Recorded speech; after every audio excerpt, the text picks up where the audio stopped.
तुम्हें इंसान का ही जन्म क्यों दिया गया? स्वप्न और विस्मृति एक समय की बात है। एक आत्मा थी जिसका नाम राजन था।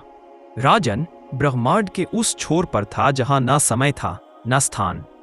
वह वहां लाखों अन्य आत्माओं के साथ प्रतीक्षा कर रहा था। यह एक ऐसा स्थल था जहां ज्ञान ही प्रकाश था और प्रेम ही हवा। प्रत्येक आत्मा को पृथ्वी पर जन्म लेने का अवसर मिलता था, लेकिन किस रूप में, यह एक जटिल चुनाव था। एक दिन जब राजन की बारी आई, उसने ब्रह्मांड के महानिर्देशक के सामने सिर झुकाया। महानिर्देशक ने अपनी दिव्य शांत आवाज में पूछा, राजन, तुम्हारा अगला पड़ाव पृथ्वी है। तुम किस रूप में जाना चाहोगे? एक गगनचुंबी पहाड़ जो सदियों तक अडिग खड़ा रहेगा, एक विशाल महासागर जिसकी गहराई में ब्रह्मांड के रहस्य छिपे हैं, या एक नन्हा सा पक्षी जो आजादी के आकाश में उड़ान भरेगा? राजन ने उत्तर दिया, हे महानिर्देशक, मुझे मनुष्य का जन्म चाहिए। निर्देशक मुस्कुराए, एक ऐसी मुस्कान जिसमें अनंत करुणा थी। मनुष्य? राजन, क्या तुम जानते हो कि तुम क्या मांग रहे हो? मनुष्य का जीवन अल्पजीवी होता है। उसमें असीम पीड़ा है, संघर्ष है और अंत में मृत्यु का अटल सत्य। तुम एक पेड़ बन सकते हो जो सैकड़ों वर्ष तक निश्चल छाया देगा। एक नदी बन सकते हो जो बिना रुके अपनी यात्रा पूरी करेगी। पर मनुष्य, वह इच्छाओं का दास है, द्वेष का शिकार है और सबसे बढ़कर वह अपनी नियति से अक्सर असंतुष्ट रहता है। राजन की आत्मा में एक तीव्र आग जल रही थी। उसने कहा, मुझे यह सब पता है प्रभु। मैंने पेड़ का जीवन देखा है, शांत पर मौन। नदी का जीवन देखा है, प्रवाहमान पर दिशाहीन। मुझे अनुभव चाहिए, वह तीखा और मीठा स्वाद जो सिर्फ मनुष्य के जीवन में मिलता है। मुझे रोना है ताकि मैं आंसुओं में दूसरों का दर्द पहचान सकूं। मुझे गिरना है ताकि मैं उठने की असली ताकत जान सकूं। मुझे प्रेम करना है, यह प्रेम जो त्याग और बलिदान मांगता है। मुझे वह सब चाहिए जो मुझे यह सिखाए कि मैं। निर्देशक ने गहरी सांस ली और आकाश में अरबों सितारे पल भर के लिए चमके। ठीक है राजन, तुम जाओगे, लेकिन याद रखना, जन्म लेते ही तुम इस ज्ञान को भूल जाओगे। तुम यह भी भूल जाओगे कि तुमने ही इस कठिन जीवन को चुना था। तुम रोगे, चिल्लाओगे और बार बार पूछोगे, मुझे ही क्यों? उस समय तुम्हारी आत्मा के भीतर एक छोटी सी गूंज होगी जो तुम्हें याद दिलाएगी कि यह तुम्हारी अपनी मांग थी। और इस प्रकार राजन ने मनुष्य का जन्म लिया। संघर्ष और टूटन राजन का जन्म एक मध्यम वर्गीय परिवार में हुआ। उसके जीवन में हर वह संघर्ष आया जिसका महानिर्देशक ने जिक्र किया था। गरीबी ने उसका बचपन छीन लिया।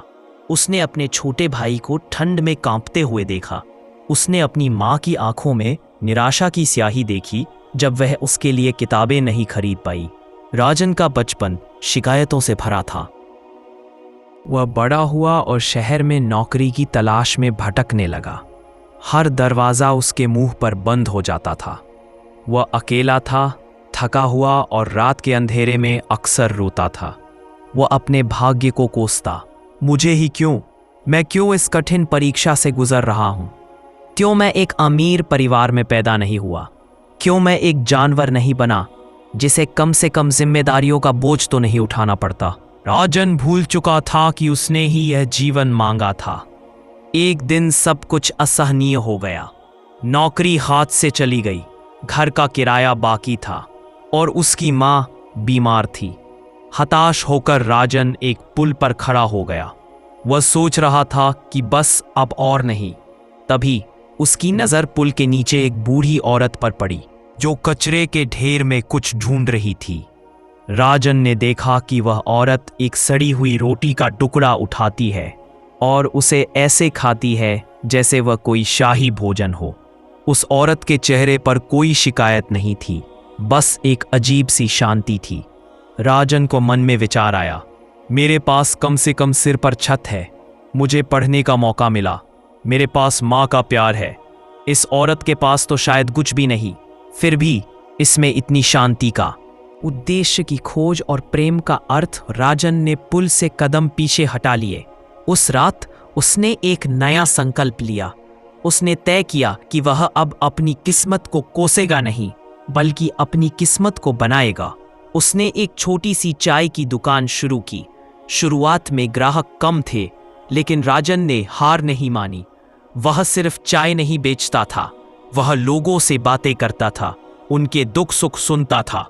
एक दिन उसकी दुकान पर एक युवा लड़की आई जिसका नाम प्रिया था। प्रिया एक अनाथालय में काम करती थी और हमेशा उदास रहती थी। उसने राजन को बताया कि वह बच्चों की मदद करना चाहती है, पर उसके पास साधन नहीं है। राजन ने प्रिया की आंखों में वह करुणा देखी जो उसने महानिर्देशक की आंखों में देखी थी। उसने अपना सारा ज्ञान, अपनी सारी भावनाएं झोंक दी। उसने कहा, साधन की चिंता मत करो प्रिया, सबसे बड़ा साधन तुम्हारा दिल है। चलो हम मिलकर कुछ करते हैं। यही वह पल था जब राजन ने सच्चे प्रेम और उद्देश्य का अर्थ समझा। प्रेम केवल एक स्त्री और पुरुष के बीच का आकर्षण नहीं है। प्रेम तो अपने भीतर की ऊर्जा को किसी नेक काम में लगा देना है। दोनों ने मिलकर उस अनाथालय के लिए काम करना शुरू किया। राजन ने अपनी दुकान की आधी कमाई दान करना शुरू कर दिया। जब उसने पहली बार अनाथ बच्चों को हंसते हुए देखा तो उसकी आंखों में आंसू आ गए। वे आंसू शिकायत के नहीं थे, बल्कि संतुष्टि के थे। उस पल राजन को अपनी आत्मा के चुनाव का असली जवाब मिला। मानव होने का अर्थ वर्ष बीत गए। राजन अब एक सफल व्यक्ति था, लेकिन उसकी सफलता धन संपत्ति से नहीं, बल्कि संबंधों और प्रभाव से मापी जाती थी। एक रात वह अपनी बूढ़ी माँ के पैरों के पास बैठा था। माँ ने प्यार से उसके सिर पर हाथ फेरा और कहा, बेटा, तुम्हारा जीवन कितना कठिन रहा। मैंने हमेशा भगवान से पूछा कि मेरे बेटे को इतनी परीक्षा क्यों दी गई। राजन ने माँ का हाथ पकड़ा। उसकी आंखों में अपरिमित शांति थी। उसने कहा, माँ, मुझे इसलिए इंसान का जन्म दिया गया ताकि मैं कठिन जीवन को जीकर उसे सुंदर बना सकूं। उसने बताया, पहाड़ तो अडिग खड़ा रहता है, पर उसे गिरने का दर्द नहीं पता। इंसान गिरता है और फिर अपने पैरों पर खड़ा होता है, इसलिए उसके खड़े होने में गौरव होता है। नदी सिर्फ बहती है, पर उसे रुककर किसी दूसरे के घाव पर मरहम लगाने का चुनाव नहीं मिलता। इंसान के पास चुनाव होता है कि वह स्वार्थी बने या किसी की मदद करे। जानवर सहजता से जीते हैं, पर उन्हें अपनी मर्जी से अपना भाग्य बदलने का मौका नहीं मिलता। इंसान के पास इच्छा शक्ति होती है। वह अपनी पीड़ा को प्रेरणा में और अपने आंसुओं को किसी और की मुस्कान में बदल सकता है। माँ, राजन ने कहा, हमें इंसान का जन्म इसलिए मिला क्योंकि सिर्फ इंसान ही एक ही पल में इतना दुर्बल और इतना महान हो सकता है। सिर्फ इंसान ही जानबूझकर दर्द सह सकता है ताकि वह किसी दूसरे की खुशी की वजह बन सके। हमें यह जन्म इसलिए मिला ताकि हम सिर्फ जिए नहीं, बल्कि प्रेम की रचना करें, करुणा का विस्तार करें और हर मुश्किल क्षण में खुद से कहें, मैं टूट सकता हूं पर मैं झुकूंगा नहीं। मेरा जन्म इसलिए हुआ ताकि मैं मानवता को अनुभव कर सकूं, जो स्वर्ग में भी नहीं मिलती। उस रात राजन सो गया और सोते हुए उसे लगा जैसे वह वापस उसी स्थान पर पहुंच गया है जहां महानिर्देशक बैठे थे। निर्देशक ने मुस्कुराकर कहा, तुमने अपनी यात्रा पूरी की राजन। अब तुम जानते हो तुम्हें इंसान का ही जन्म क्यों दिया गया। और राजन को पता था, उसे इसलिए इंसान का जन्म दिया गया था ताकि वह आत्मा की सबसे बड़ी शक्ति यानी प्रेम, त्याग और बदलाव की इच्छा को इस नश्वर शरीर में अनुभव कर सके। यह कहानी हमें यह याद दिलाती है कि मनुष्य का जीवन एक वरदान है, शाप नहीं। हमारे संघर्ष ही हमारी सबसे बड़ी प्रेरणा है।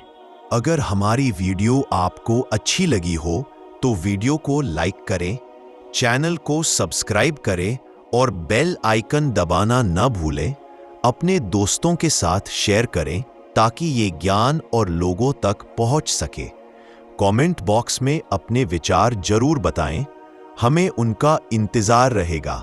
हमारी मेहनत को सपोर्ट करने के लिए एक लाइक और सब्सक्राइब जरूर करें। आपके एक शेयर से किसी और की जिंदगी भी बदल सकती है।